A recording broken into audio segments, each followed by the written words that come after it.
Sa dami ng unit weight formula ng rebar, nakakabaliw i-memorize, di ba? Pero tika, may shortcut tayo.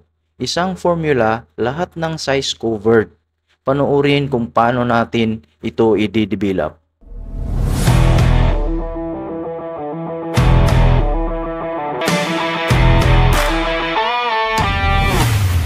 Ang pag-uusapan natin ngayon kung paano ang pag-convert ng bakal from piraso to kilograms batay sa sukat. Makikita nyo sa picture, sa presentation, na ang bakal na ito ay ang pag-quantify nito base sa kilogram. Kasi standard yan sa quantity take-off of estimate. Sa mga engineering plans kasi, sa specification at bill of quantities, ang unit ng rebar ay laging kilogram o tons, lalo na sa mga structural computations. Sa kadahilanan na mas madaling gamitin ito sa costing at procurement dahil sa presyo ng bakal ay nakabase sa kilogram o per ton at hindi per piraso. Meron akong dito example ng footing at saka starter bar ng kulom. I-estimate natin, gagamitan natin ng AutoCAD para mas mabilis mag-estimate. Para maipakita natin dito, i-convert natin into kilograms. Ang size ng footing is 1200 mm by 1200 mm or 1.2 by 1.2. Then the column is 300 by 300. At saka ang rebar niya, yung footing rebar or ang parilya ay 12 mm, size spacing na 100 mm. Tapos yung naman, anilyo niya, ginawan ko na lang ng 10 mm na anilyo. Tsaka yung vertical bar 16 mm na. Ginawan ko na lang para makumpleto itong detail na to. So mabilis na lang to. Ayan na. Meron na tayo para sa footing itong dalawa. Saka lateral ties and longitudinal bar sa poste. So naka-arrive tayo ng cutting list. Kung gagawin natin, ikukunin natin ang bar bending schedule niya kung ilan ang commercial length na makukuha. Ito yon, itong nakuha natin. So nag-estimate tayo per piraso. Ang nakuha natin sa footing rebar parilya, 7 pieces na 12 mm by 6 meters. Ito ang 6 meters ay commercial length yan. Commercial length ito. At saka itong lateral ties, nakakuha tayo ng 4 pieces 10 mm by 6 meters. At ang 4 na pirasong longitudinal bar ng kulom is 16 mm by 6 meters. Ito ang gagamitin nating unit weight ng reinforced steel bar. Ang 6 mm ay equivalent ng 0.222 kg per meter. Yan ang timbang niya kada metro sa 6 mm na diameter. At ang 8 mm naman equals to 0.395 kg per meter. At ang 10 mm 0.617 kg per meter. At ang 12 mm 0.888 kg per meter. 16 mm naman, itong mga may kulay, ito ang ginamit natin. Ito ang na-arrive natin galing sa estimate doon sa detailed plan ng footing at kulom. Ang 16 mm naman 1.578 kg per meter. At ang 20 2.466 kg per meter. Ang 25 mm naman, ang isang metro niya ay 3.854 kg per meter. At ang 28 mm equals to 4.83 kg per meter. 32 mm equals to 6.313 kilograms per meter. At ang 36, 7.99 kilograms per meter. At ang 40 mm naman ay 9.87 kilograms per meter. Itong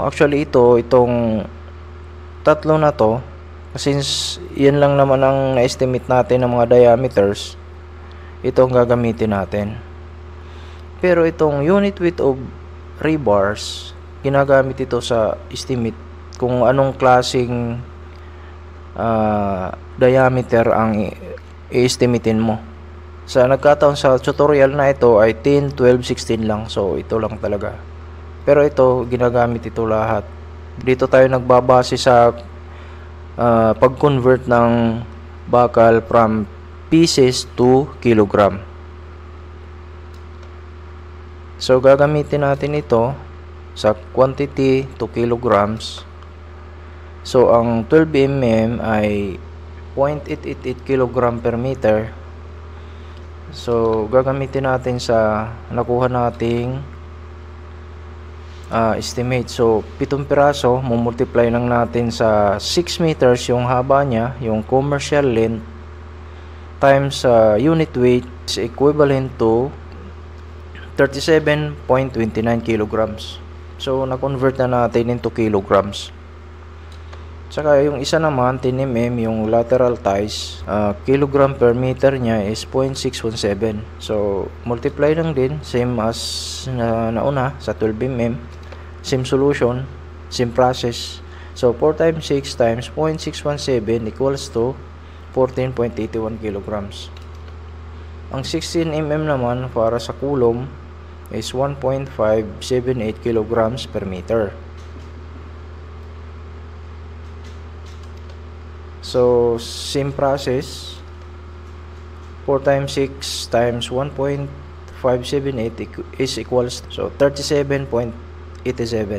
So i-sum up natin to or i-add lahat para makuha natin yung total kilograms ng bakal. Total weight in kilograms, i-add natin yung 12 mm, 10 mm at saka 16 mm. So ang total natin 89.97 kilograms yung total weight of rebars. So converted na sa kilograms. Ngayon, since mahirap kasi yan i-memorize na marami na unit weight of rebars. So siguro wala nang mag-i-effort i-memorize yung from 6 mm to 40 mm diameter na rebars, yung unit weight niya. So mahirap yung isa-isahin. So ngayon, ang gagawin natin, magdi-derive tayo ng alternative formula na iisa lang na formula pero applicable sa lahat ng diameter ng rebar. So ito, umpisa natin. So ngayon, proceed tayo. Dito manggagaling yung derivation natin. I-derive natin yung formula na sinasabi ko galing dito sa density of steel equals to 7,850 kilograms per cubic meter. Ang ibig sabihin nito, ang isang kubiko na nag-measure ng ang sukat niya is 1 meter, 1 meter at saka 1 meter equivalent to 1 cubic meter.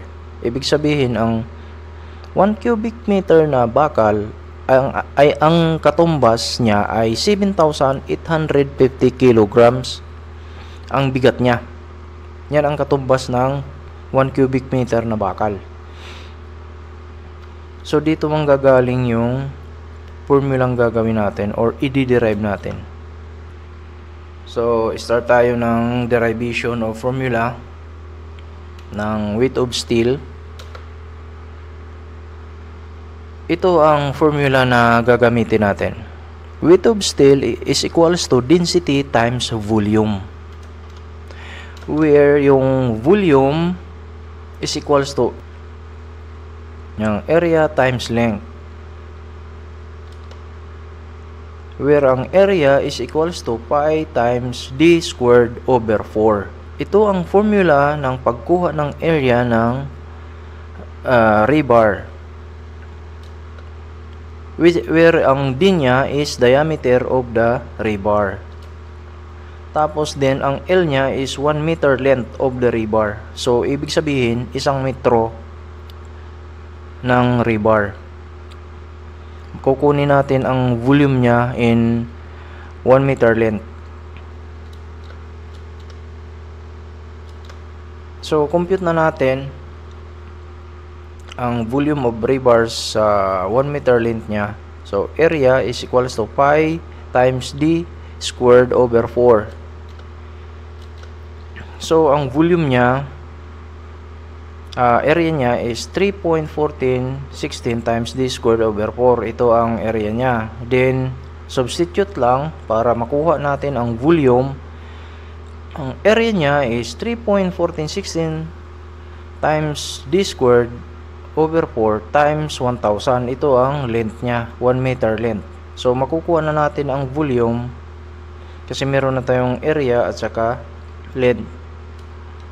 So ang volume na nakuha natin is 785 d squared. Ito ang volume ng 1 meter length na bakal.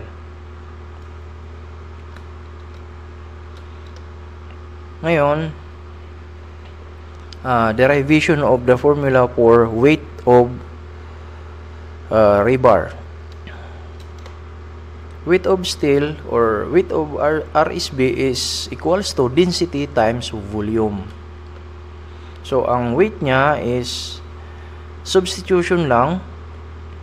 So direct substitution lang, density times volume. Ang density niya is 7,850 kg per cubic meter times the volume of the rebar 1 meter length rebar, 785 d squared. So i-divide natin to ng 1,000 cube para maging kilograms ang unit at makancel itong cubic meter. So ang lalabas, ang weight niya is 0.00616225 times d squared. So ito ang weight niya. So ang na-arrive natin na formula or ang na-derive nating formula is weight equals to d squared over 162. Ito ang formula ang sinasabi ko na applicable sa lahat ng diameter. Itong formula lang applicable na sa lahat ng diameter na hindi na natin kailangan i-memorize yung unit weight of steel bar per diameter. Ngayon, susubukan naman natin itong gamitin. Itong weight equals to d squared 162 na formula. Kung ang kalalabasan nito, makuha natin yung unit weight per meter ng rebar bawat isang diameter. So ang gagawin natin, kakalculate natin yung rebar weight per meter using the formula na weight equals to d squared over 162. So kunin natin yung 12 mm rebar, 12 mm diameter na rebar, i-substitute lang natin ang formula na na-derive natin ito. So weight equals to 12 squared or d squared over 162 is equals to 144 divided by 162 is equals to 0.888 kilograms per meter. So mapapansin nyo guys na ang unit weight na ito ay ang ginamit natin before. Balikan natin. Ito yan guys, oh. Yung nakuha natin sa 12 mm is equals to 0.888 kilogram per meter. So ibig sabihin, hindi na natin kailangan gamitin ito, or ibig sabihin hindi na kailangan natin i-memorize ito. With the use of the formula that we have been derived is applicable na sa lahat, di ba? So continue tayo. So itong nakuha natin, pinakita ko sa inyo na ang unit weight of rebar per meter ay nakukuha niya sa formula na ito. So continue tayo. Ang 16mm diameter rebar naman, substitute lang ulit, same process. So ang weight niya is 2 equals to 256 over 162 is equivalent to 1.578 kilograms per meter. So andun din yun sa unit weight of rebar. So nakuha natin. Same process sa 10mm. Ito 100 over 162 is 0.617 kilograms per meter ang sagot. So ito lahat applicable tong formula para kunin lahat ang unit weight of rebars kahit anong diameter. Kaya pala meron tayong formula na ganito kasi na-derive lang pala doon sa unit weight or density of steel. Kaya nagkaroon tayo ng ganitong formula at nakuha natin din ito. Kaya pala meron tayong mga ganito, yung unit weight of steel dahil dito sa formula na to. So di na natin kailangan i-memorize to or whatever, basta ito na lang i-memorize natin na isa lang na applicable sa lahat. Kindly like and follow para makita nyo or masundan ang mga ganitong klaseng video para sa konting learnings lang sa mga baguhan na mga gustong matuto mag-estimate na mga skilled workers, foremen, tsaka mga new graduate na civil engineers at tsaka mga architects or kung sino mang professional na gustong matuto sa estimates regarding designs or construction. Kindly follow this page and also share na rin sa mga videos. Thank you and God bless.